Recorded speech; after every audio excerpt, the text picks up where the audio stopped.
Huwag kang ampakampante. Aswang! Hindi mo alam kung sino ang kinakalaban mo. Kaya huwag mo ako minamaliit! Ang tapang mo naman ngayon, try. Pero sige lang, hindi kita uurungan dahil alam kong wala ka pa rin namang binatbat sa akin.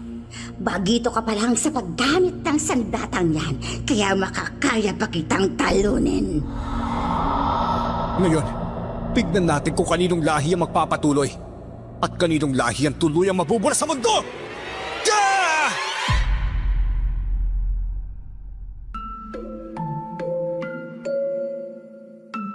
Hindi matitiis ng dilim ang liwanag. Ang katotohanan, gaano man itago sa panlilinlang, ay lilitaw rin sa huli. Magandang araw po sa inyo, Miss Pinky. Pati na rin po sa lahat ng masusugid ninyong tagapakinig. Nais ko lamang pong ibahagi ang aking naging karanasan nung ako'y 25 anyos pa lamang sa probinsya ng aking lolo David. Nang marinig ko kasi ang mga tampok ninyong kwento, ay nahikayat na rin ako na magpadala ng sarili kong karanasan patungkol sa mga aswang. Tawagin niyo na lamang po ako sa pangalang Troy, tubong Visayas, at ito ang aking kwento. Bago ko simulan ng istorya, huwag kalimutang mag-subscribe bilang suporta sa ating channel.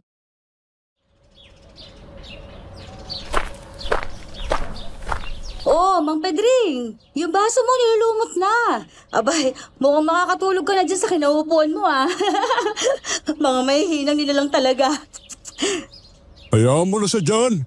Pweto na lang Tagay mo na. Isan nga tayo ulit. Dun sa nakita mong babae na kinakain ng aswang. Oo, walang hiyang aswang na yun. Hindi ko na nga nagawa iligtas yung babae dahil wala na Winarak na niya yung dibdib. Malamang hindi na talaga makakaligtas yun. Kaya pinatay mo na lang yung aswang? Grabe bang klase ka talaga, Agnes. Tapang mo, idol Ito na naman ang kwentuhang lasing nila. Ay, nako. May hindi kwentuhang lasing lang yan, apo. May totoong may nakitang bangkay kaninang umaga dun sa kabilang baryo. Sa may kawayanan, malapit sa sapa. Uy, lalaki at babaeng natapos yung babae. Warak talaga yung dibdib. Teka, nakita niyo hulo? May nakapagsabi lang din sa akin kanina nung namalengke ako. May usap-usapan nga yun ng mga tendera sa palengke.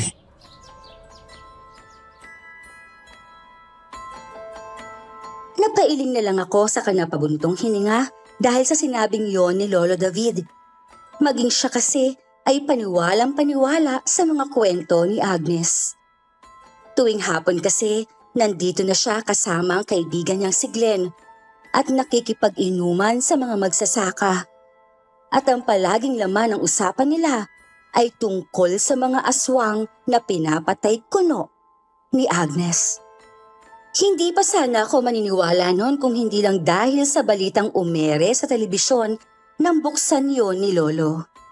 Katulad kasi ang kuhang litrato sa kung paano ilarawan ni Agnes ang ginawa niyang pagpatay sa lalaki na sinasabi niyang aswang. Yan ang sinasabi ko. O diba? Ayaw niya pa kasi maniwala sa akin Basta ako. Naniniwala ako sa'yo, Pang Agnes. Sige, tagay mo na. Hoy, Mang Arnold! Ay naku, si Mang Arnold natumba na rin talaga dalawa na lang tayong natira dito, Agnes At alam mo na kung sinong last man standing sa ating dalawang mamaya. Aba, syempre ikaw na yun. Kaya nga idol kita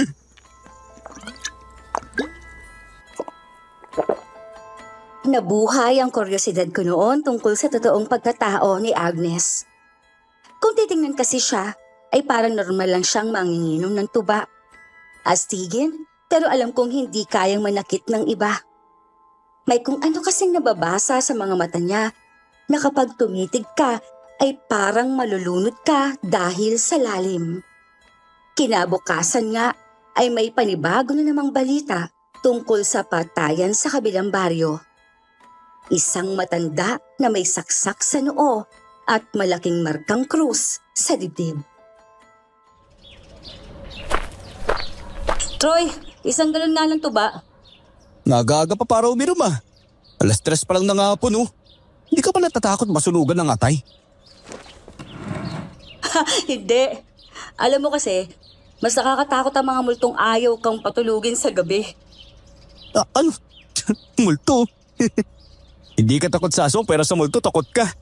Ay nako. Nagpapakita lang naman daw yung mga ganun. Hindi ka naman nila masasaktan gaya ng kayang gawin ng isang aswang ah. Hindi kasi multo ng mga ligaw na kaluluwa, Troy. Kundi multo ng nakaraan na kahit anong pilit mong ibaon sa limot, pilit ka pa rin sinusundan.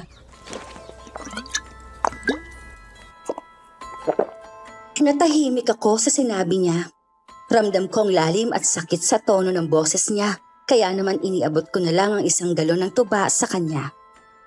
Kaagad naman niya yung kinuha, saka dinala sa isang mesa. Kumuha siya ng babasaging baso na nakataob sa lagayan at nagsimula ng magsali ng tuba. Diretso niya yung nilagok bago nagsalin ulit ng isa pa. Oh, di mo yata kasama si Glenn ngayon. Nasa trabaho pa eh. Mamayang 5:00 pa ang out niya. Gusto mo ng kausap? Hoy, ikaw ha? Nakakahalata na ako sa'yo ha. Trip mo ba ako ha? Nako, sinasabi ko sa'yo, tigil-tigilan mo yan. Walang may dudulog na maganda sa'yo yan. Grabe ka naman. Ikaw na nga tong dinadamayan, nagsusuplada ka pa dyan. Pues, hindi ko kailangan ng karamay. Pero kung sasamahan mo akong tumagay rito, baka sakaling kausapin pa kita.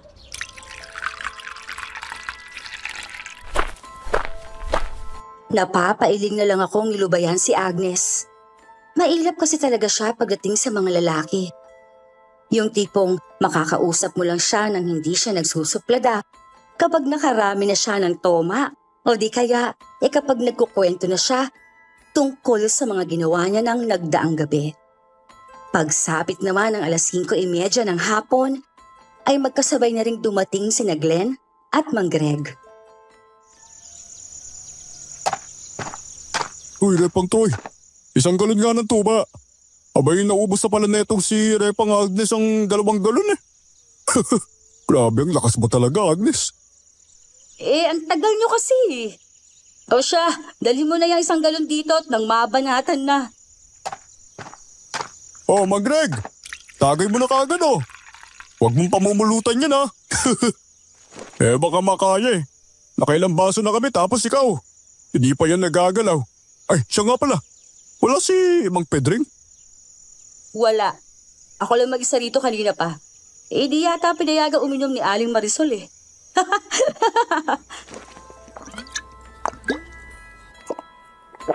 Sa inuman nila, hindi baso ang umiikot kundi kwentuhan.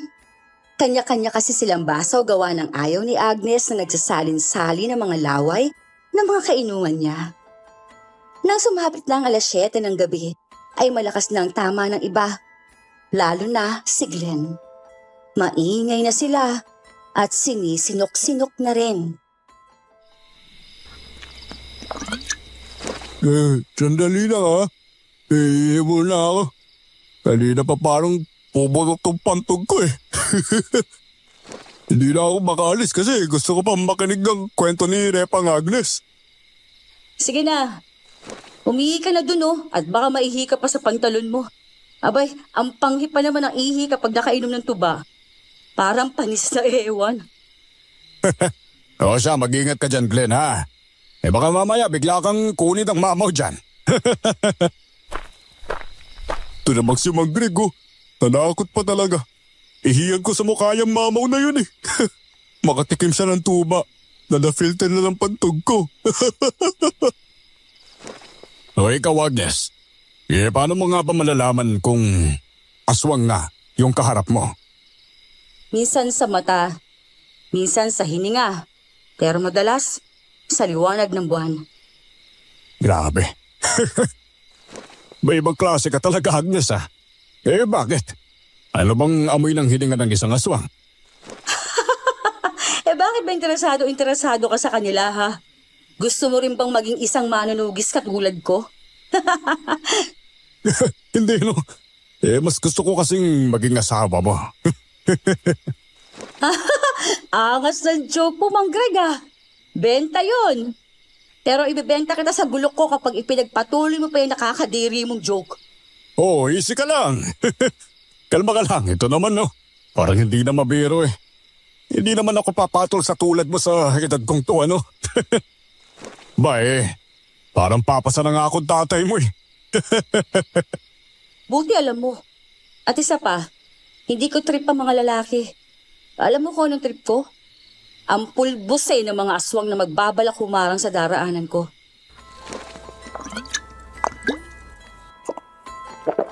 Hindi ko maalis ang tingin ko sa gawin ng dalawa habang nag-uusap sila dahil para bang may pinaghuhugutan si Agnes ng mga salitang binibitiwan niya. Ngingisi-ngisi naman si Mang Greg na kilalang maloko sa lugar namin pagdating sa mga babae. Palibasa kasi, malapit ng tumandang binata. Nang sumapit naman ang 10:30 ng gabi, ay si Agnes na lang ang natitira sa tubaan. Nauna na kasing umuwi si Mang Greg at sumunod naman si Glenn. Uy, magsasara na ako. Wala ka pa bang planong umuwi? Wala. Tuwing gabi hindi ako sa bahay dumidiretso, kundi sa mga lugar na alam kong pupuntahan ng mga aswang. Alam mo ikaw, lakas talaga ng tama mo no? Para kang hindi babae kung magsalita eh. Oo siya, magsasara na muna ako tapos isasabay na rin kita sa pag-uwi. Hintayin mo ako dyan.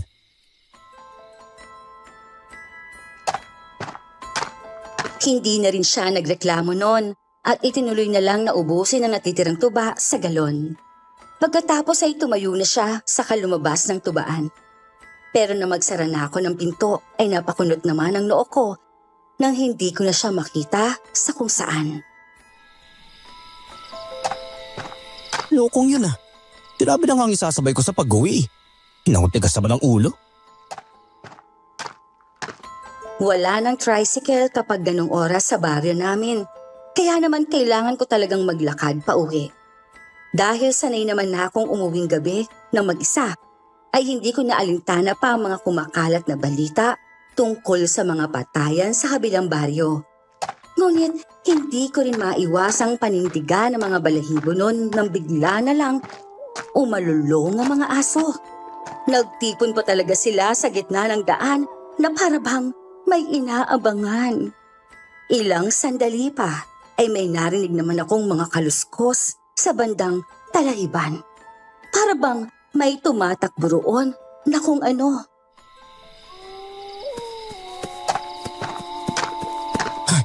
Ay, wala yun, Troy. Baka pusa lang yun na may hinahabol na daga. Oo, tama. Pusa lang yun.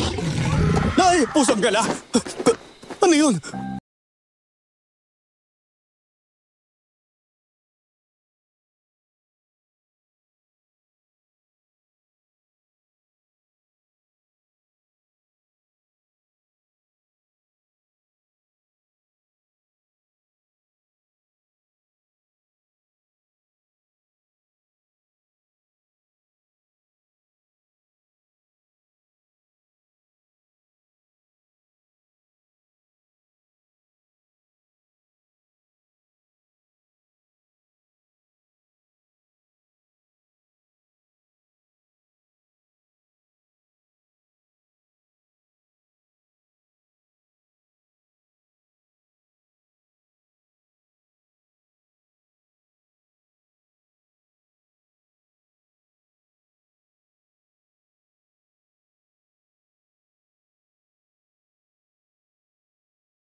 kamusta ka na?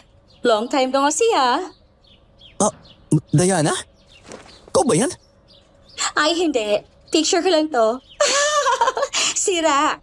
Siyempre ako to, no? The one and only. O ano, kamusta ka na? Pangalawa na to, ah. Pasensya na. Hindi lang kasi ako makapaniwala na nandito ka na eh. Grabe talaga si Mang Drake. Di ba lang nagpasabi na uuwi ka? Eh, bakit? Pag nagsabi ba siya, ikaw ang susundo sa akin sa terminal? Pwede naman. Kaso wala eh. Troy, isang galon nga. Teka lang O Agnes Tuba mo. Eh siya nga pala, dumaan lang ako para ibigay sa'yo to. Oh, may pasalubong din ako? Laks naman. Salamat dito Ba, gara Uy, rela talaga to? Oo, nang makita ko kasi yan, ikaw kagad ang naisip ko eh. Kaya binili ko na. Buti naman at nagustuhan mo. Siyempre, rela na to eh. Salamat ulit Sige, Troy, una na ako. May bibilin pa kasi ako sa palengke. Idinaan ko lang talaga yan.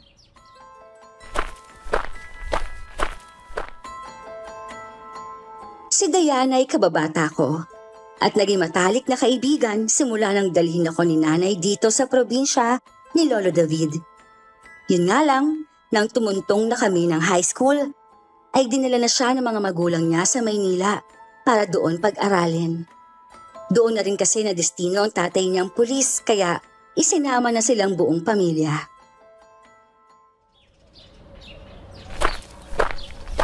Ganda nun girlfriend mo? Si Diana, girlfriend ko. Nako, malabo pa kaysa sa hamog yung sinasabi mo no. Kapatid na nga lang ang turing ko ron eh. Sus, kapatid daw. Pero kung makangiti kanina, wag kasi. Nagtitwinkle-twinkle pa nga yung mga mata mo habang nakatingin sa kanya. Anong magtitwinkle-twinkle ka dyan? Ginawa mo namang between yung mga mata ko eh. Tsaka hindi ba pwede na masaya lang ako? Kasi nakita kami ulit. Okay, sabi mo eh. Pero may iba akong naaamoy sa babaeng yun. Grabe naman yung ilong mo halos 5 dipa ang layo mo sa amin Naamoy mo pa rin siya? Sa bagay. Ang bango nung kolonya no? Bakit? Trip mo rin ba? Itatanong ko sa kanya kung anong pangalan ng pabango para makabili ka rin. Loko, hindi kasi yun. Ang ibig ko kasing sabihin, parang hindi lang kaibigan ang tingin niya sa'yo, kundi higit pa dun. Yun! May gusto sa akin. Ay naku, imposible yan no. Tsaka kanina ka pa nagmamasid sa amin O yung totoo, nagseselos ka no? Hay nako Troy, tigil-tigilan mo nga ako't wala ako sa mood makipagbiruan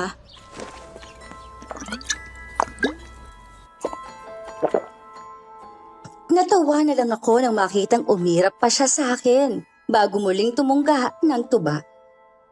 Pero kahit ganon ang pakikitungo niya sa akin, ay masaya ako dahil nagagawa niya ng kausapin ako ng matagal.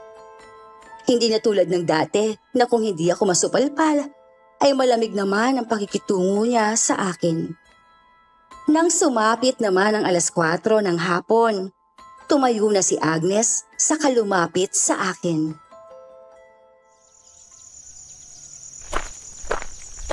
Oh, Troy, bayad ko.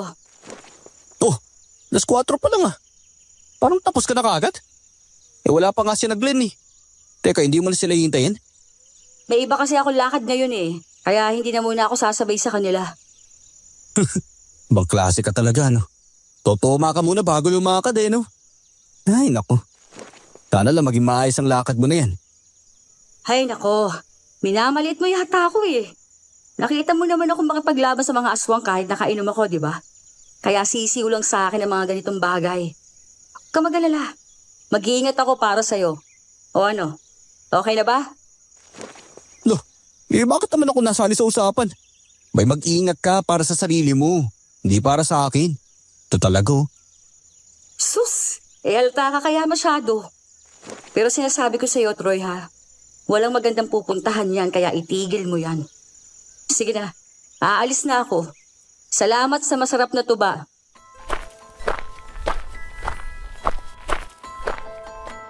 Nakasunod lang ang tingin ko sa kanya hanggang sa makalabas na siya ng tubaan. Oo nga't may paghanga ako sa kanya kahit na ganun siya.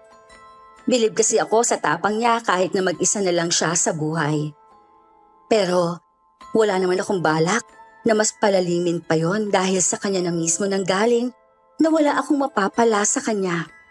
Hindi ko rin kasi ugaling ipilit ang sarili ko sa taong ayaw naman sa akin. Kaya nga, umabot na ako sa ganitong edad na hindi man lang nagkakanobya kahit isa.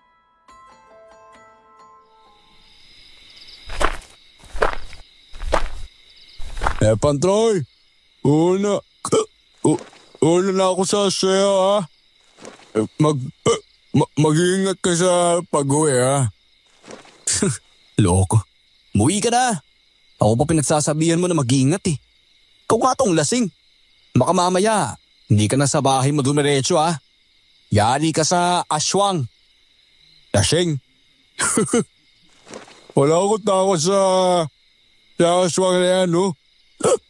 Isang tawag ko lang kay Lepa Agnes. No, darating ka agad yun. Ay nako. O siya, umuwi ka na. Mag-aalas 10 na oh. Salamat ka wala ka pang asawa. Kundi yari ka talaga sa kanya pag nagkataon.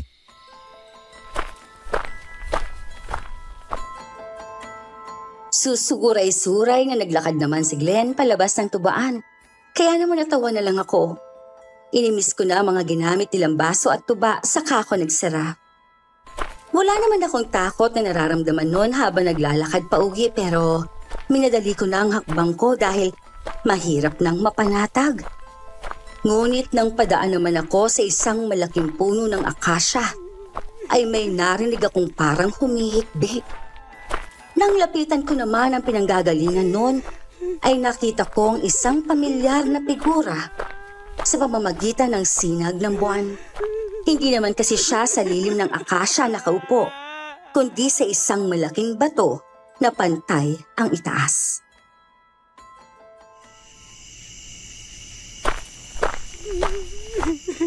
Agnes?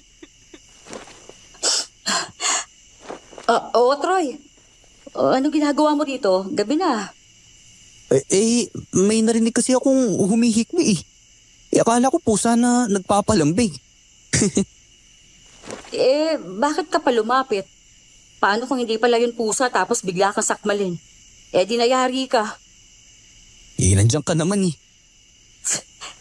Kung ako lang ang aasahan mo, mas maigi pang magpasakmal ka na lang. Hindi sa lahat ng oras darating ako para iligtas kayo. Paano kung nagsabay-sabay na kayong inatake? Sinong uunahin ko? Sorry na. Pero bakit ka ba kasi umiiyak? Ha? Ako umiiyak? Hindi no. Bakit naman ako iiyak? Sus, yalata naman na boses mo yun eh. Alam mo, pwede ka naman magsabi sa akin. Makikinig naman ako sa'yo eh. Tsaka, hindi sa lahat ng oras. Kailangan mong maging malakas no. Pwede ka rin maging mahina minsan at umiyak dahil tao ka naman. Nasasaktan, tsaka napapagod. Wow! Hugot ba yan? Wala akong panahon para maging mahina kaya umuwi ka na. Magpapahangin lang ako sandali, tapos aalis na rin ako. Sige, sasamahan na muna kita. Iuwi rin ako kapag umalis ka na.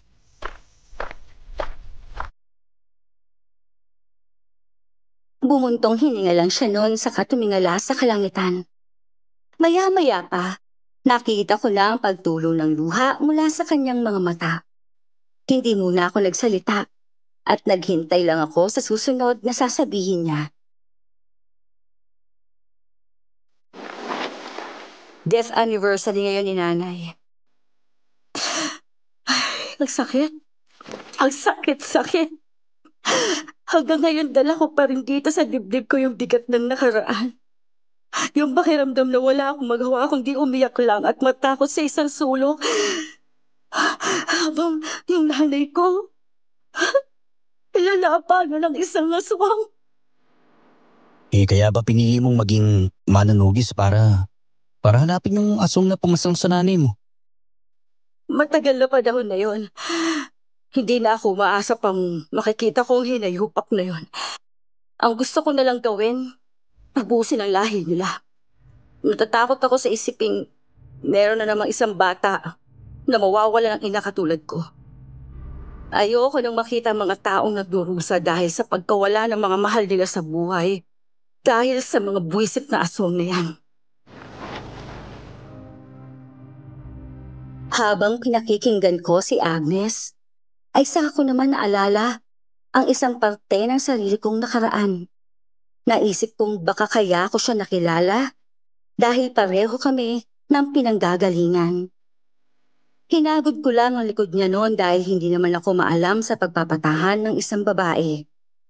Marami pa kami na pagkwentuhan ng gabing yon at nang bandang 12:00 na ay saka siya nagpasyang umuwi.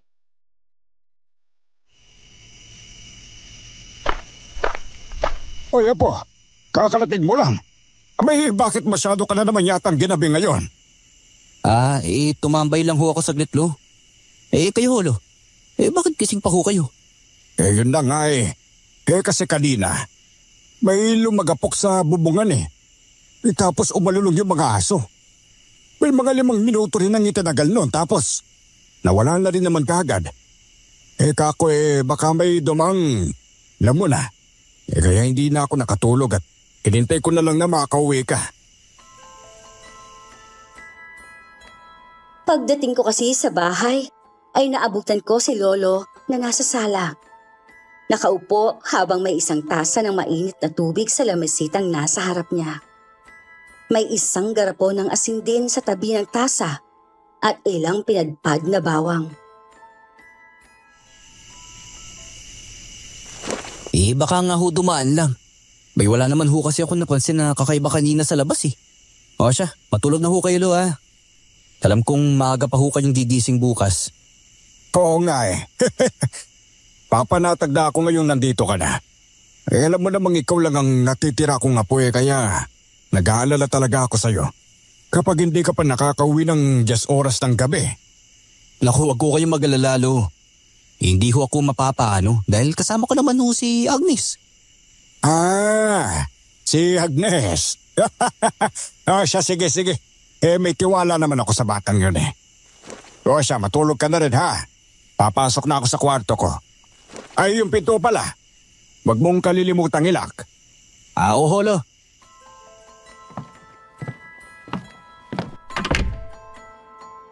May mapaglarong ngiti sa mga labi ni Lolo noon habang tinitignan niya ako nang sabihin kong kasama ko naman si Agnes.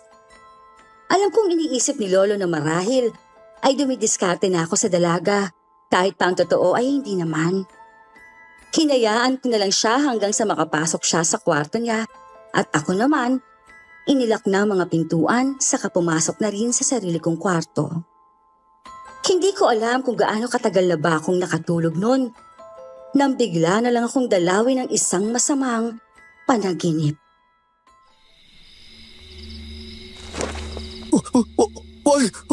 Kuya!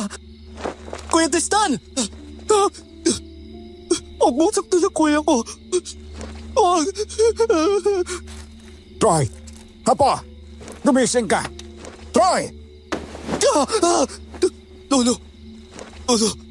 Lolo si kuya. Nakita ko si kuya. Sure. Tahan na po. Masamang panaginip lang yon. May mabuti ng alak at nagising ako eh. Kaya ako narinig ang paghangos at pagiyak mo. Bakit ho kaya? Napanaginipan ko na naman si kuya. Hindi kaya may ibig sabihin yun. Baka may gusto siyang iparating sa akin, lo. Alam mo, ikaw lang ang makakalam niya na po. Sundin mo kung anong nasa puso mo. Kung sinasabi nito na may dapat kang gawin, talagang gawin.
Oh, buti nagpasya ka ng samahan ako rito.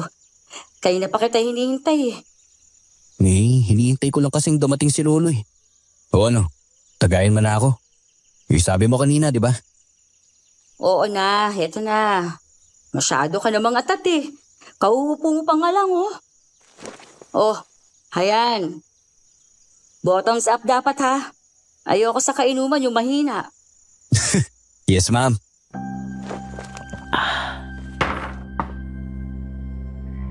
Doon nga ay naikwento ko rin kay Agnes ang tungkol sa masamang panaginip ko at sa nangyari sa kuya ko.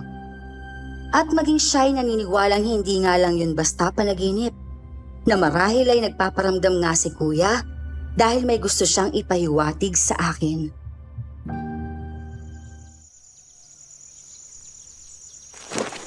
Siguro kasi alam niyang nagkakilala na tayo kaya siya nagpaparamdam. Kasi alam niyang matutulungan kita sa paghahanap sa aswang na pumatay sa kanya. Pero malabo na mangyari na mahanap ko pa yun eh. Sa dami ng aswang na pinatay mo. Makaisa na rin dun yung mandarangkal na yun. Hindi natin masasabi. Pero subukan lang natin. Malay mo naman, di ba? Saka, gagabayan ka naman ng kuya mo panigurado. Kasi, siya na yung nagpapahiwatig sa'yo eh. Sa bagay, may punto ka nga. Magandang gabi ho, Lolo David. Oh, magandang gabi din sa'yo, Iha. Abay, nakauwi ka na pala. Oho, kahapon lang ho.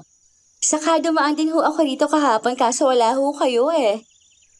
Oo. Minsan kasi, abay alas 5 na ako pumupunta rito tapos uuwi rin ako ng mga alas 7.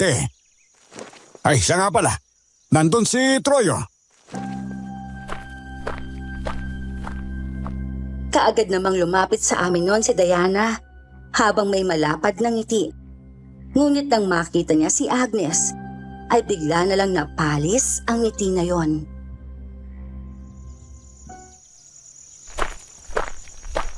Troy! Nandyan ka pala. Tsaka sino yung kainuman mo? Ngayon ko lang siya nakita rito Ay, Diana. Siya pala si Agnes. Suki namin dito sa tubaan. Yan, tsaka nakita na ata kayo kahapon. Ay, oo nga pala. Hi Agnes! Pasensya na kahapon kung hindi ako nakapagpakilala kaagad ha. Ayos lang, walang problema. Umiinom ka ba ng tuba? Tara, samahan mo kami. Hindi eh. Pero dahil nandiyan naman si Troy, sige. Ihahatid mo naman ako sa bahay kapag nalasing ako, di ba, Troy? Oo, sige. Hindi ko alam bakit biglang parang naging ibang paraan ang pagsasalita nun ni Diana. Hindi naman sa nagiging assuming ako pero parang may tono ng panlalandi ang pagkakasabi niya nun. Kaya imbis na maging komportable, ay nailang lang ako lalo na nang magsimula ng tumagay si Diana.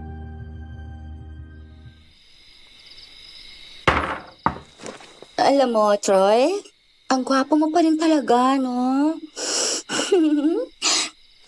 Kaya kahit gaano karami ang mga nanliligaw sa akin dati sa Maynila, ikaw pa rin talaga ang naalala ko.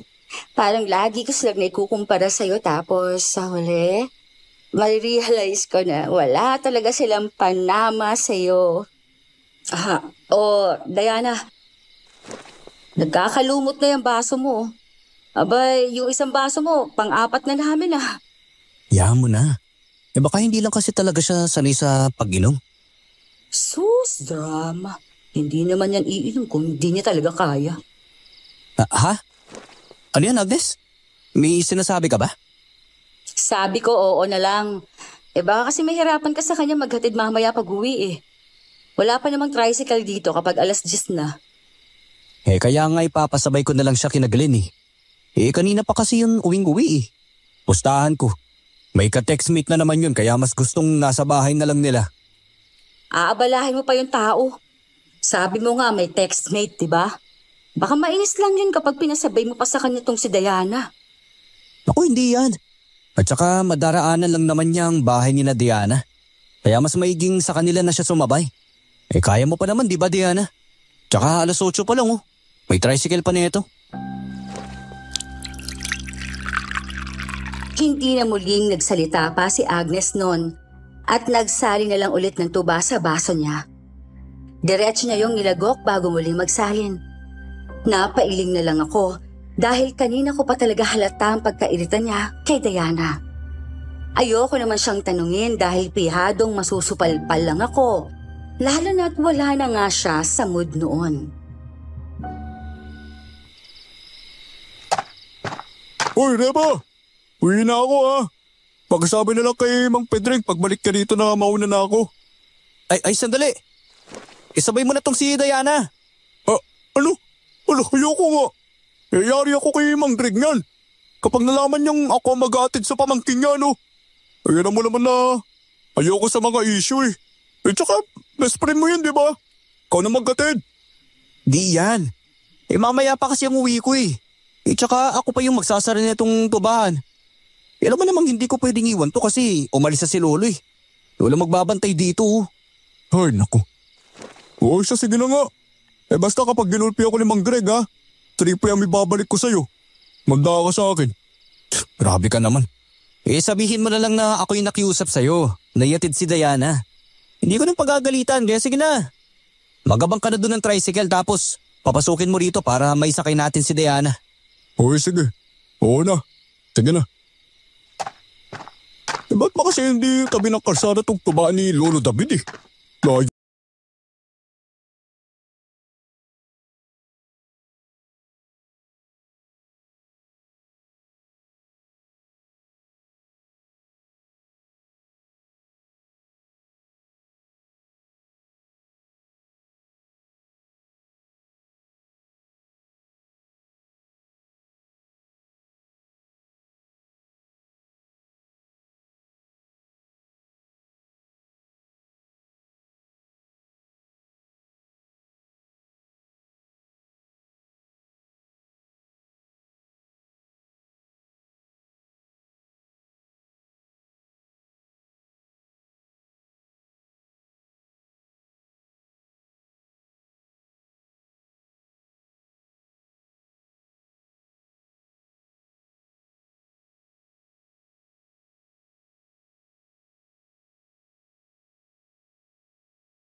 Diyos ko!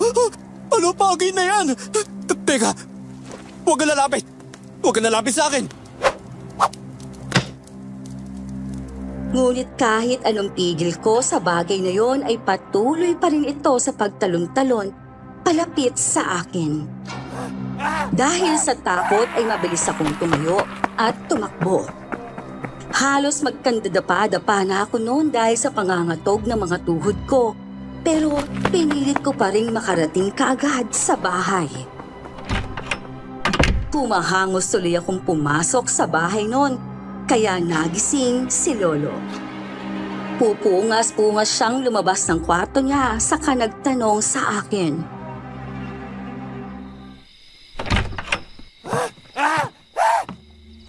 Apa, ano yung nangyayari sa'yo? Bakit basang-basa ka ng pawis at saka bakit ang dami namang dumi niyang suot mo? Nanguhuli ka ba ng palaka, ha?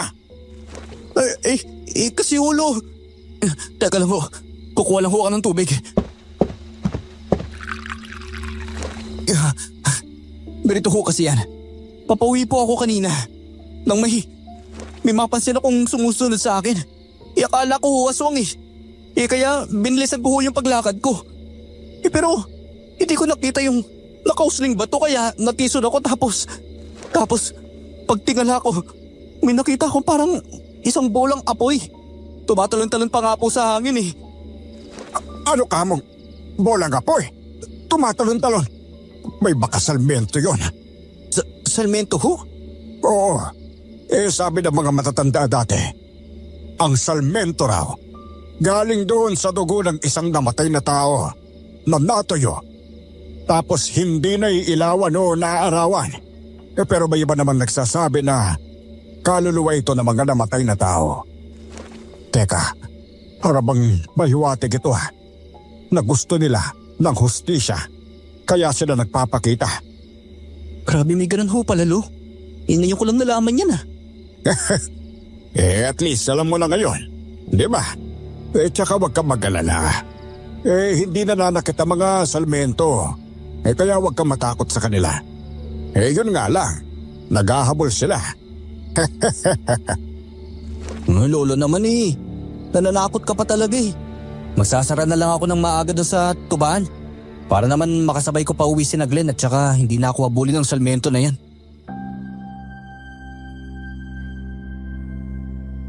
Makalipas ng ilang araw ay naging tahimik ang buong baryo. Walang balita ng mga patayan pero sa kabilang mga baryo, doon na nalanta mga dangga. Sa loob lang ng isang linggo ay 4 na dalaga nang napabalitaang nawawala at pagkatapos ay makikita na lang na hubot-hubad. Wala ng buhay at warak ang mga tiyan.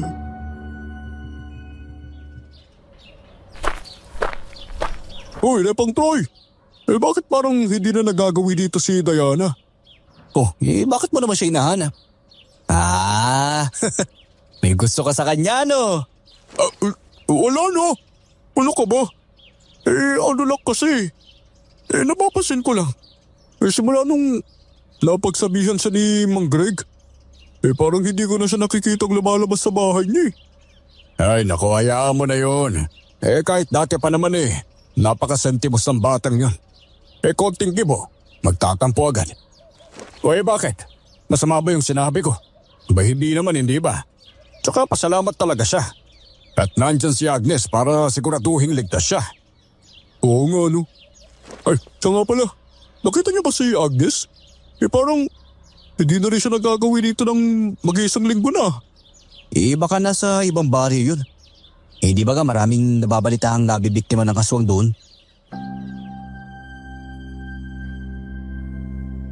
Nang sumapit naman ang gabi ay humahangos na pumunta si Aling Marisol sa tubaan.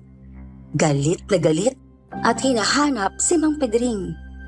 May dala pa nga siyang ispading na para bang naghahamon ng away.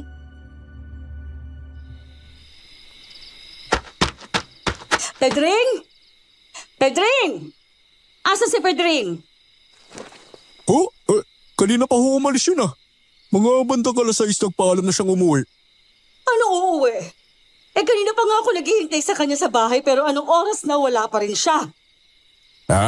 Baka nandun naman umuwi sa babae niya. Naman yung si Pedring eh. May kahit 45 na. May magandang lalaki pa rin yun ah. Bakit ka naman kasi nag-asawa ng gwapo? Yan tuloy. Uy, Mang Greg naman. Binibiro niyo pa talaga eh. Aling Marisol, baka naman nayaya ng iba niyang mga kaibigan. Alam niya naman ho yung si Mang Pedring eh. Kapag usapang halak, naku, hindi talaga tatanggi yun. Nang makaalis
Oh, bakit?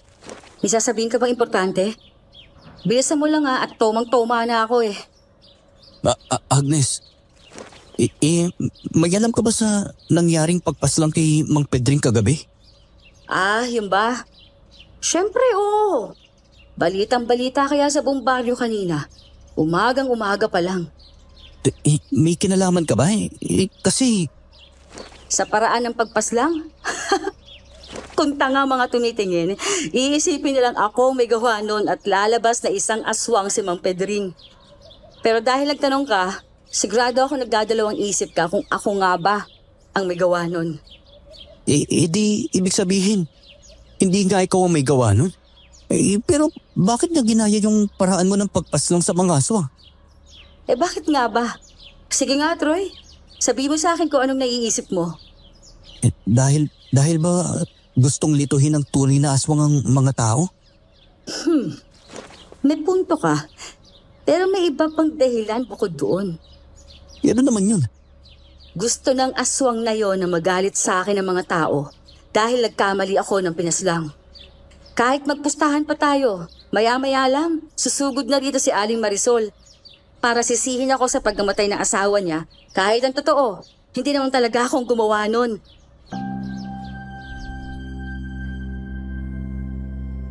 Hindi nga nagkamali si Agnes. Dahil pagsapit ng 3:00 ng hapon ay mugto mga matang sumugod sa tubaan si Aling Mirasol. Mabilis niyang nilapitan si Agnes sa kadinampot ang walang lamang galon ng tuba at inihampas yun sa babae. Mabuti na lang at agad itong nasalag ni Agnes at saka agad na tumayo. Walang hiya ka, Agnes. Bakit mo ginawa yun sa asawa ko, ha? Bakit? May atraso ba siya sa'yo? Wala. Pero wala rin akong sasabihin. Kasi kahit ano naman huyatang paliwanag ang gawin ko, hindi pa rin kayo maniniwala.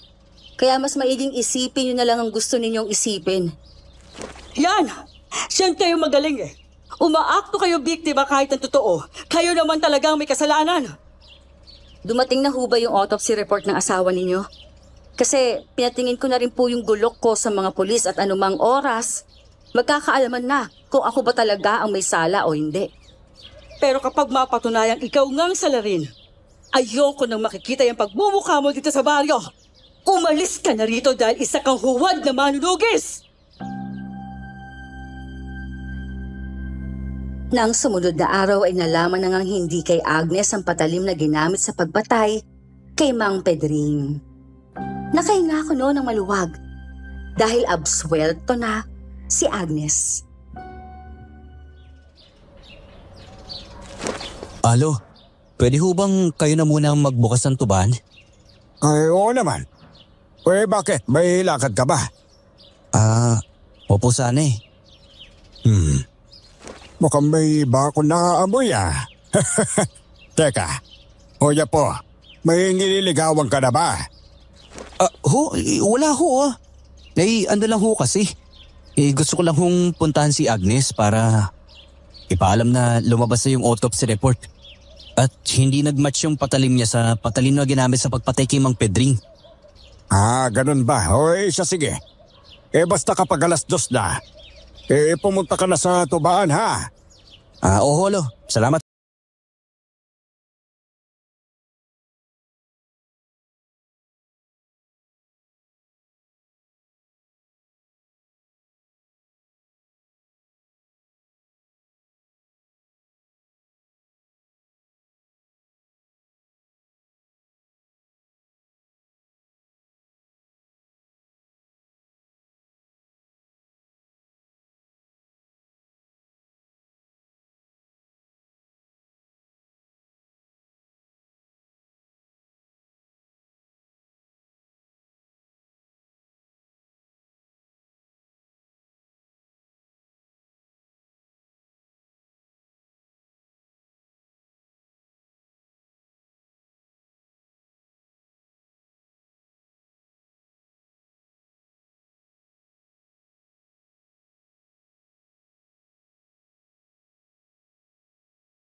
Sino nandyan? Huwag mo kong tinatakot. Hayop ka! Magpakita ka! Mabuti naman at gising ka na, Troy. Teka, kilala mo ko? Sino ka ba ha? Hindi mo na kailangang malaman kung sino ako dahil hindi ka na rin naman magtatagal sa mundong ito. Sa wakas, Troy, matitikman na rin kita. Ang tagal kong hintay ang pagkakataon ito at ngayon, dumating na. Putik, anong gagawin mo sa akin ha? Papatay mo rin ako? Huwag kang masyadong atat, Troy. Dahil bago kita ihatid sa impyerno, ipararanas ko muna sa iyo ang langit.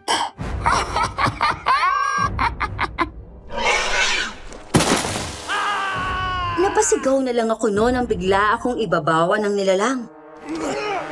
Nagtangka pa akong tumakas noon pero malakas siya at hindi ako makaalis mula sa pagkakahawak niya. Pero hindi ako papayag na maging isa ko sa mabibiktima niya. Nangapa ako na pwedeng gamitin panlaban sa kanya hanggang sa may mahawakan akong isang matambok na sanga. Maliit lang yun at sa tansya ko'y nasa isang dangkal lang ang haba. Mahigpit ko yung hinawakan at nang makatsyempo ay agad ko yung isinaksak sa tenga niya. Napadaing siya at saka mabilis na umalis mula sa ibabaw ko. Ang sakit ng tela ko, walang hiya ka! Pagbabayaran mo to, Troy! Pagbabayaran mo! Dadaluhungin niya pa sana ako nang bigla na lang may isang bolang apoy na sumulpot sa kung saan. Tumatalon-talon nitong nilibutan ng aswang, kaya naman napadda ang halimaw. Tinangka niyang hablutin ang bagay na yon, ngunit sadyang mailap ito. Natuon ang atensyon ng aswang sa bagay na yon, kaya mabilis akong bumuelo at saka kumaripas ng takbo. Kahit na hinihingal na ako, ay hindi pa rin ako tumigil sa pagtakbo. Napapagod na mga binti ko pero wala akong pakialam. Ang gusto ko lang talaga nun ay makaalis sa lugar na yon.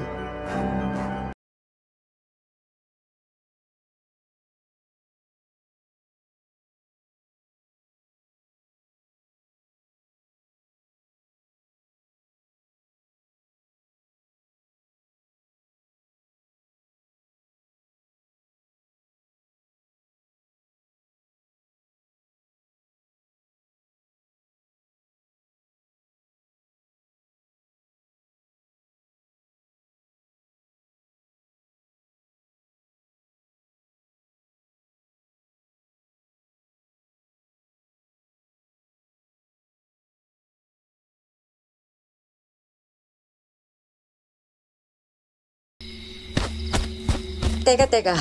Bitiwan mo nga muna ako. Bakit ba kasi tayo tumatakbo, ha? Kasi may aswang sa loob. Isang mandarangkal. Ano? May mandarangkal? Bakit ngayon mo lang sinabi? Walang hiya naman talaga to. Isinama mo pa talaga ako sa pagtakas mo, ha? Dapat sinabi mo na lang na may aswang para pinuntahan ko na kaagad. Wala. Oo nga no. Pasensya na. Nadala lang kasi talaga ako ng takot eh. Asya, umuwi ka na at kanina ka pa hinihintay ni Lolo David. Hahanapin ko muna yung sinasabi mong magdarangkal. Malakas ang kutob kung mahuhuli ko na siya ngayon. Ano yun? Ang sabi ko, umuwi ka na. Kalalaking taong napakaduwag. Anong duwag? Hindi mahal ko lang talaga yung buhay ko, do. At ayoko mamatay ng hindi malang nararanasan magkanobya. Sus! Style mo, bulok. Sige na, umuwi ka na. Tapos ano? Susuong ka dyan mag-isa. Yoko, do. Sasamahan na lang talaga kita. Putik naman, Troy. Tumakbo ka na nga para makalayo sa kanya tapos sasama ka pa ulit pabalik. Kasi naman hindi lang mandarangkal ang meron dyan. Ano pa? Sabihin mo na nang magkapaghanda na ako at malaman ko kung paano ko sila kakalabanin. May San Telmo. Ano? San Telmo?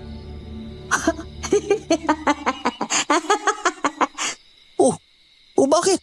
Tawa ka dyan. Takot ka sa San Telmo? Bakit naman? Nakakatakot naman talaga yung bagay na yun eh. Baliw! San Telmo lang yon. Hindi ka nun mapapatay. Hahabulin ka nun. Oo, pero hindi ka nun masasaktan. Hindi mo ba napansin? Kahit bolang apoy yung itsura niya, hindi siya mainit. Kasi nga malamig ang bagay na yon.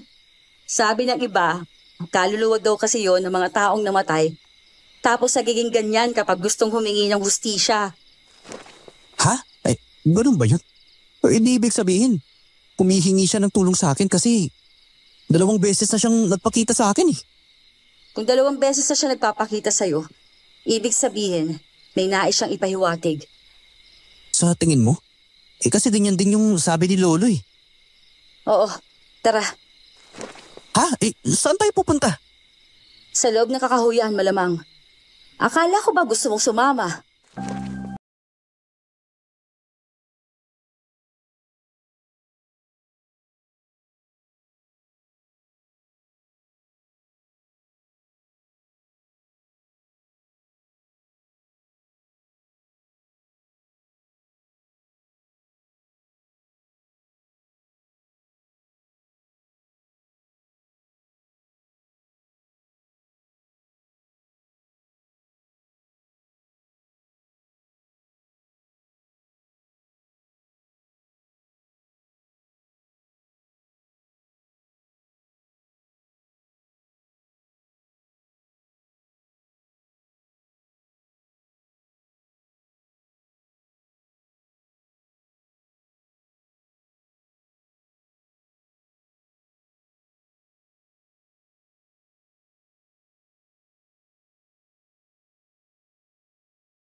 Uy, Agnes. Teka, tignan mo to.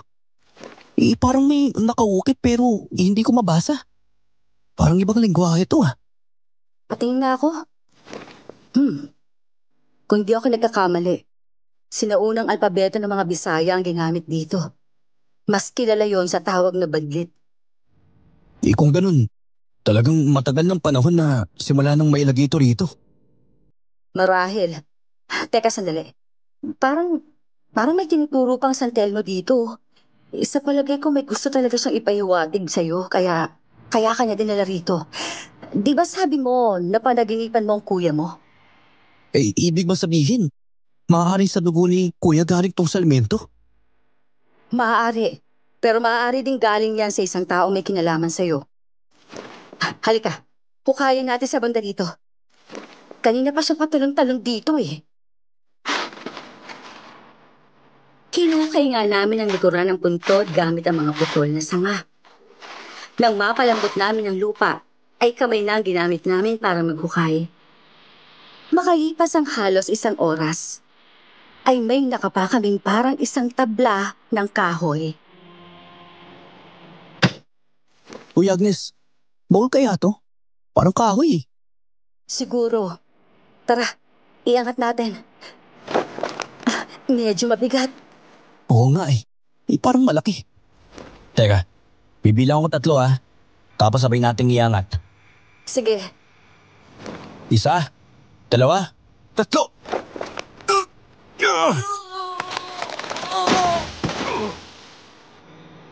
dahil sa bigat ng baul na yon ay sabay pa kaming natumba ni Agnes nang maiangat na nga namin yon mula sa lupa. Natawa na lang kami sa kapinagbagang suot namin bago muling binalikan ang baul. O ano, bubuksan na ba natin? O baka mamaya may cobra pala sa loob nito eh tapos uklawin tayo. Loko! Kung meron man, sa tingin mo ba, mabubuhay pa yun sa tagal ng pagkakabao ng baul na yan sa lupa? Ito naman no. Pinapatawa lang kita. Uy siya, bubuksan ko na to.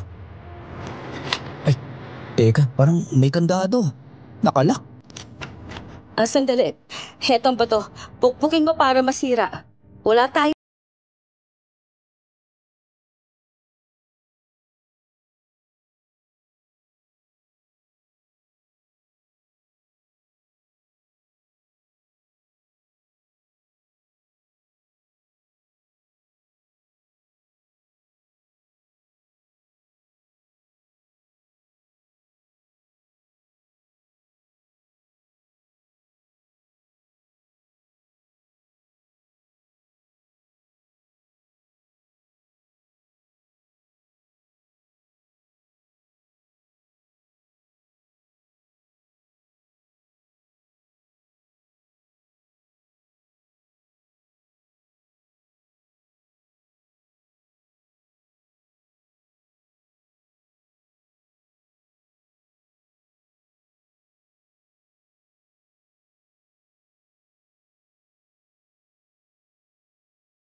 Teka, di marunong ko talaga kayo magbasa ng badlit, lo?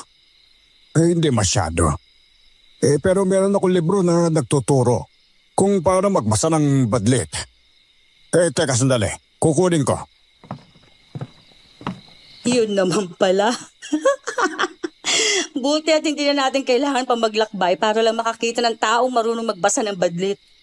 Kasi sigurado ako may hirapan tayo kapag nagkataon.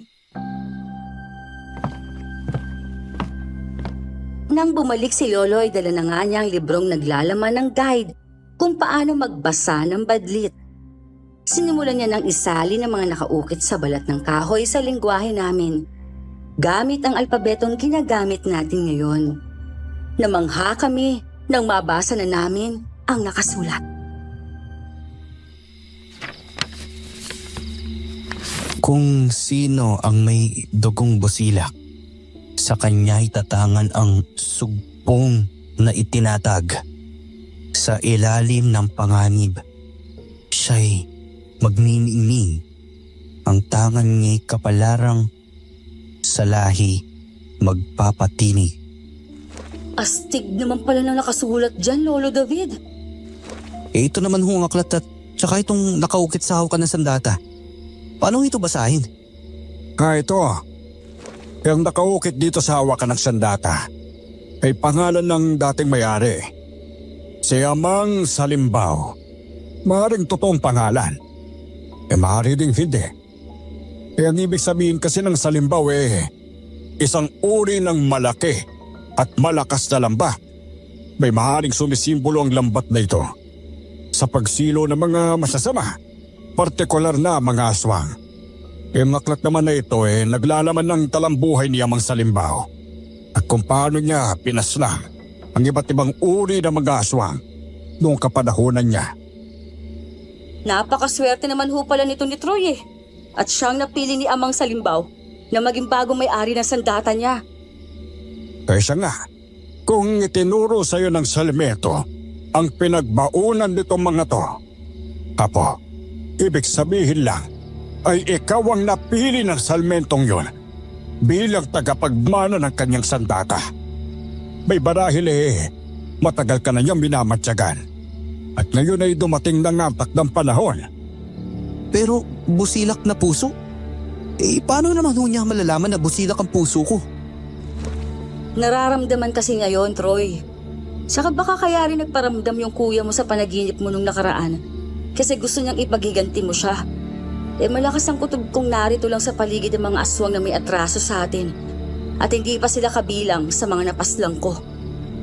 Kung ganon, kailangan mo magsanay sa paggamit itong sugpong na ito. Hindi ito madaling gamitin dahil dalawang talim at kailangan ng iba yung pagsasanay para maging bihasa ka sa paggamit nito. Uy, Agnes, alam mo bang gamitin yung sugpong na yan? Hindi, pero madali lang yung pag-aralan kung desidido ka talaga. Hayaan mo, tutuloy.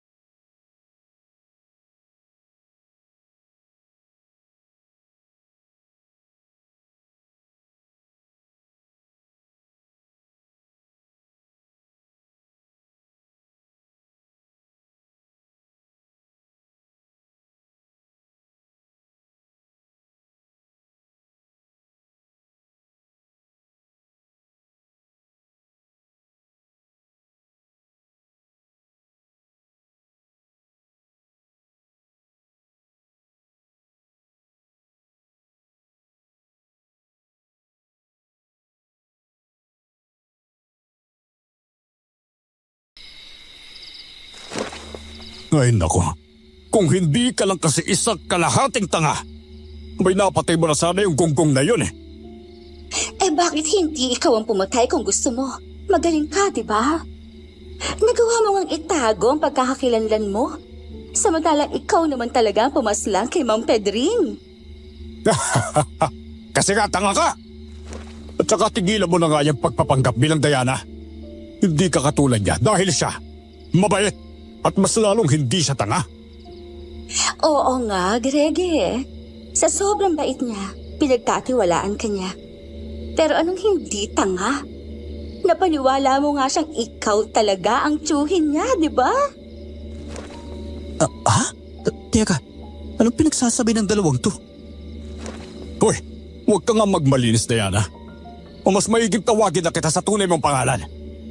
Alicia! Dahil parehas lang naman tayong nagpapanggap. Bilang sila, kayong matagal naman na silang patay. At ano na ngayon?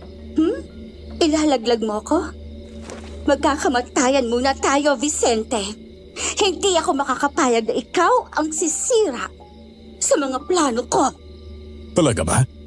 Paano kung sabihin ko sa'yo na nasa paligid lang si Troy at nakikinig sa usapan nating dalawa?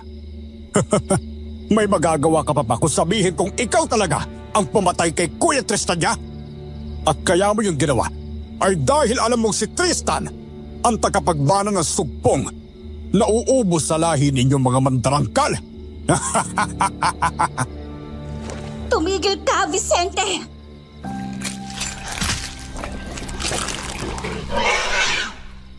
Dahil sa galit ng babae ay agad siyang nagpalit ng anyo bilang aswang. Lumaking katawan nito at napunit ang mga damit na suot. Sa isang iglap lang ay naging isang kahindik-hindik na nilalang ang babaeng nagpanggap bilang Diana. Dinaluhong nitong nagpapanggap din bilang Mang Greg. Mabilis itong nakapagbagong anyo at nagpambuno silang dalawa. Ako naman, nanatili lang sa pinagkukublihan ko habang patuloy na pinoproseso ang mga narinig kong revelasyon kani-kanina lang.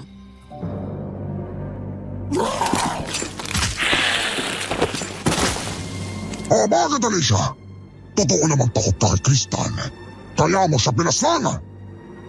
Hindi ako natatakot sa kutong lupa na yon. Baka ikaw. Ikaw ang totoong takot kay Agnes.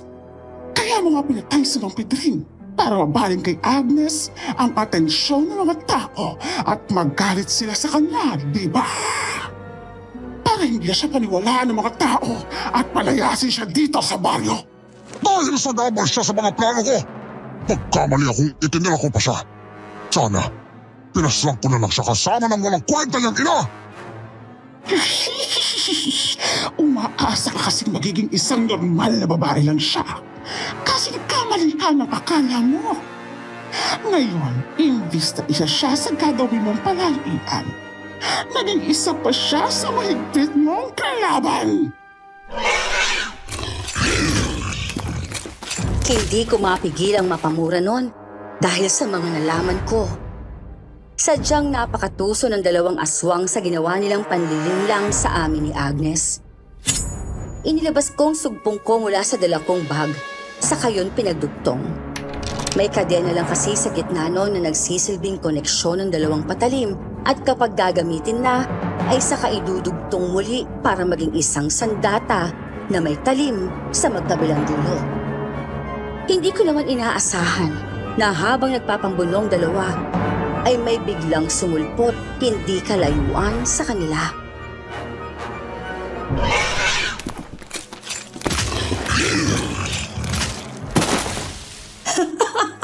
Tingnan mo nga naman ang pagkakataon. Sinasabi niya nga ba't malalaman ko rin ang pinakatatagong lihim ninyong dalawa. At ngayon sa mga bibig ninyo na mismo nang galing ang katotohanan. Panahon na para singilin ka sa atraso mo sa akin, Vicente. Agnes, kanina ka pa ba dyan? Bakit? Nagulat ba kita? Hindi mo ba alam na ang gubat na to ang baluarte ko? Kaya alam ko kung paano ako magtatago sa mga nilalang na kagaya ninyo. Akala nyo ba kayo lang ang may kakayahang magtago sa dilim? Pues, dyan kayo nagkakamali. Troy, lumabas ka na riyan. Narinig mo naman siguro mga dapat mong marinig, di ba? Mas lalong humigpit ang pagkakahawak ko noon sa sandata ko bago marahang naglakad papunta sa kinaroroonan ni Agnes. Natigilan ng dalawang aswang, lalo na ang mandarangkal, nang makita niya ang sandatang hawak ko.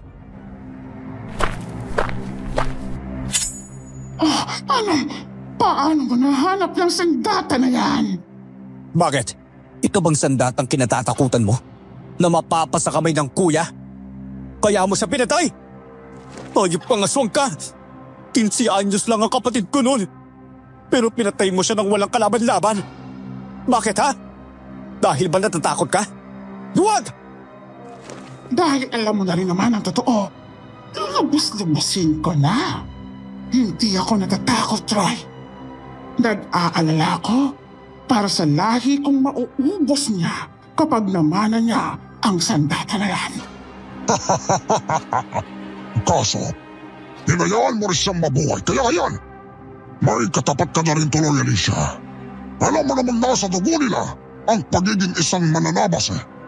Pero si Agnes, galit ang nagtulak sa kanya para maging isang manunugis. Tama ng satsat, aswang. Mabuti pang tapusin na natin to dahil kating-kating ang mga kamay kong mabahira ng dugo mo, Vicente. Hayop ka? Nandito ka lang pala? Ang tagal kitang hinanap, walang hiya ka? Ngayon, tignan natin kung kaninong lahi ang magpapatuloy at kaninong lahi ang tuluyang mabubura sa mundo! Yeah! Sabay kaming sumugod ni Agnes sa mga aswang. Siya sa dangga at ako naman sa magdarangkal. Hindi ko alam kung saan nanggagaling ang tapang ko noon pero isa lang ang sigurado ko.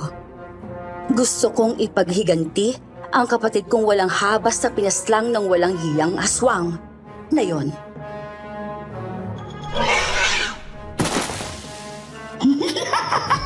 Ang tapang mo naman ngayon, Troy. Pero sige lang, hindi kita uurungan dahil alam kong wala ka pa rin namang binatbat sa akin. Bagito ka pa lang sa paggamit ng sandatang yan, kaya makakaya pa kitang talunin. Huwag kang ang pakampante. Aswang! Hindi mo alam kung sino ang kinakalaban mo. Kaya huwag mo ako minamaliit. Kung ganon, ipakita mo ang gilas mo, bata.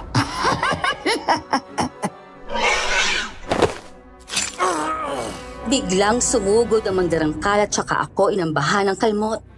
Umigkas ako at saka isinalagang kamay na may mahabang kuko gamit ang sugpong ngunit. Dahil mas mabilis siya, ay nakalmot niya pa rin ako gamit ang isa pa niyang kamay. Nasugatan niya ako sa tagiliran kaya naman napahiyaw ako dahil sa hapdi. Ah! Putik! Ang sakit ng kalmot mong hayop ka! Bullshit ka! Papatayin talaga kita! Hindi mo nga ako magawang masugatan. Ang patayin pa kaya. Managinip ka na lang ng gising, bata.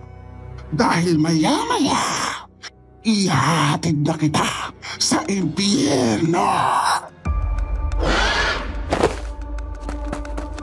Muli niya akong dinaluhong at sunod-sunod siyang nagpakawala ng mga atake.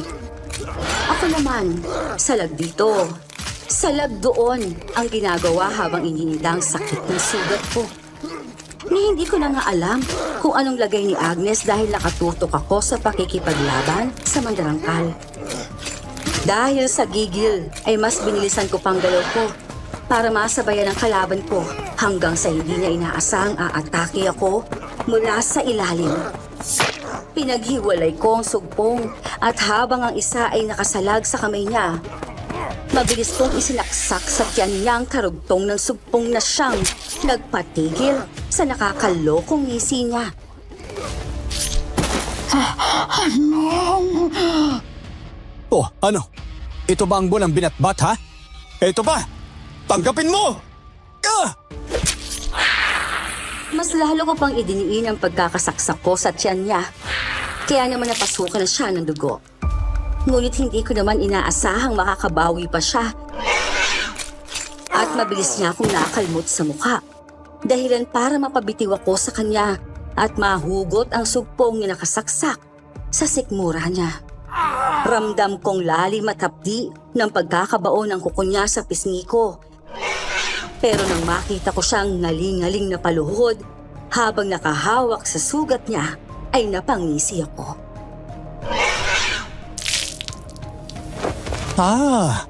Kaya pala takot na takot ka sa sandatang to. Dahil oras na bumaon to sa katawan mo, hindi mo na magagawa makalaban pa ng maayos. Pasensya ka na lang dahil binuhay mo pa ako. Tuluyan mo na yan, Troy! Kailangan ko ng tulong sa isang to! Masyado siya madulas! Sige, Troy. Patayin mo na ako na matigil at hapdi na nararamdaman ko. Sobrang init sa pakiramdam. Totoo pala ang sinabi nila na unti-unti kang papatayin ng sandata na yan hanggang sa ikaw na mismo ang hiling na tuluyan ng bawiin ang buhay mo. Huwag mo akong utusan! Dahil yun naman talaga ang gagawin ko. Tanggapin mo to. Para naman maranasan mo kung gaano kasakit ang ginanas ko nang patayin mo ang kapatid ko! Eto ba? Ka! Umigkas ako at sunod-sunod na pinagsasaksak ang aswang. Na magsawa ko sa katawan niya ay saka ko siya sinaksak sa dibdib. Doon pa mas lalong napasukan ng dugo ang aswang. At nang hugutin kong sandata, ay agad nang sumirit ang dugo mula sa kanyang sugat. Nang bumagsak siya sa lupa, ay sinipa ko pa siya ng makailang beses para siguruhin kung gumagalaw pa siya. At nang masiguradong patay na nga, ay saka ko na dinaluhan si Agnes. Ba't ang tagal mo dun? Ngayon pa nga lang ako nakipagsagupaan sa aswang eh. Ikaw nga dapat yung tanungin ko niyan eh. Siyempre may kahinaan din ako, no? Tao lang ako at aswang tong kalaban natin. Sige! Magdaldalan ba kayo dyan nang magurog ko kayo na sabay? Sige lang, Vicente. Subukan mo na makita mong hinahanap mo. Sabay kaming humanda ni Agnes at sinalubong ang ambang pag-atake ng aswang. Akala ko'y akong uunahing puntiryahin ng aswang pero bigla siyang umikot at saka hinaklit sa braso si Agnes. Pumalag ang babae pero sadyang malakas at mabilis ang aswang kaya agad siya nitong nakagat. Punyemas ka talagang Vicente ka! Napakalinamnam talaga ng dugo ng mga babae, lalo na kapag bilhin. Mas lalo tuloy ako natatakam sa'yo. Pero bago yun, uunahin ko munang dispatchahin ang isang to nang masolo na ulit kita.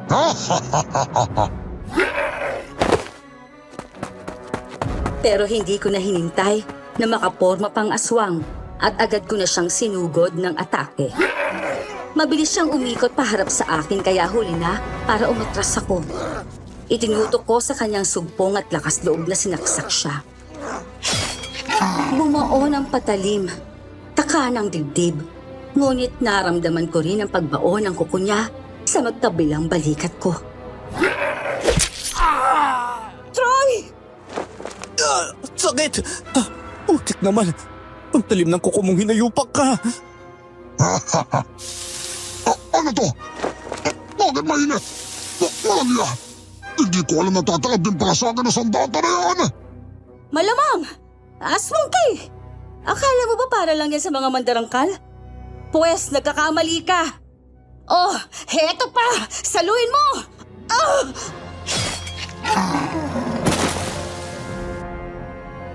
Mabuti na nga lang at kaliwang braso lang ni Agnes ang nakagat ng aswang at kanan ang ginagamit niya sa paghawak ng sandata.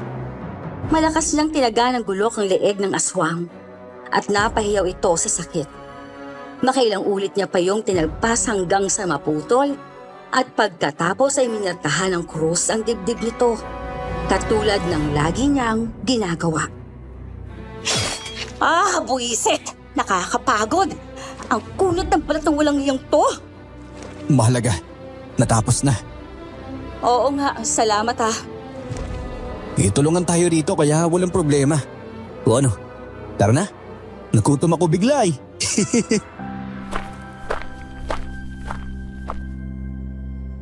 Magkasama kaming umuwi ni Agnes noon at pagdating namin, naroon ulit si Lolo sa sala. Matama nitong tiningnan ang mga itsura namin ni Agnes at nang makita niyang sugatan kami, ay dali-dali niya kaming dinaluhan. Ay, Diyos ko mga apo, ang dami ninyong mga sugat. Ay, hali kayo rito. Maupo kayo. Kukuha lang ako ng panlinis ha. At panggamot dyan sa mga sugat ninyo. Ay naku, Diyos mio. Ang lalim pa bandin. Abay halos maligo na kayo ng dugo ah. Grabe naman ho kayo, Lo. Marami lang tumagas na dugo. Marami kasing sugat eh. Ako holo. Makikikain ho ako. Mas mahirap tiisin yung gutom kesa sa hapdi ng mga sugat eh. Siya sige. Kukuha ko na rin kayo ng makakain ha.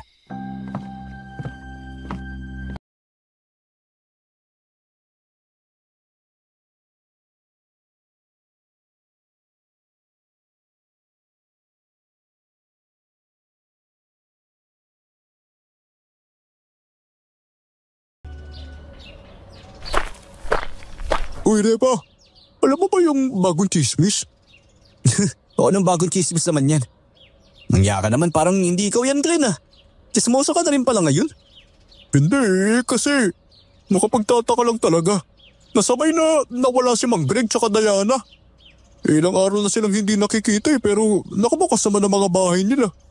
Hindi nga nakakandado sabi ng iba baka raw inasmag sila. Ay nako.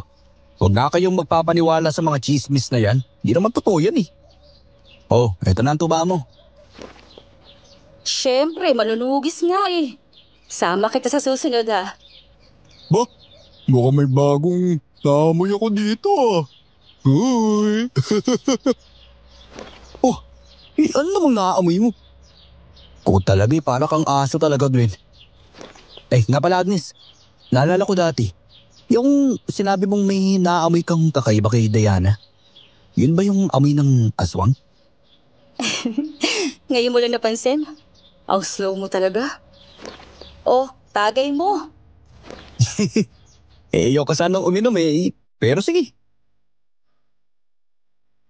Simula noon ay wala ng aswang na nagtangkang pumasok sa baryo namin. At dahil kinailangan kong tuparin ang iniatang sa aking responsibilidad bilang bagong mananabas, ay kasama na ako ni Agnes sa panunugis. Sa ngayon po, Miss Pinky, ay magkasama pa rin kami ni Agnes.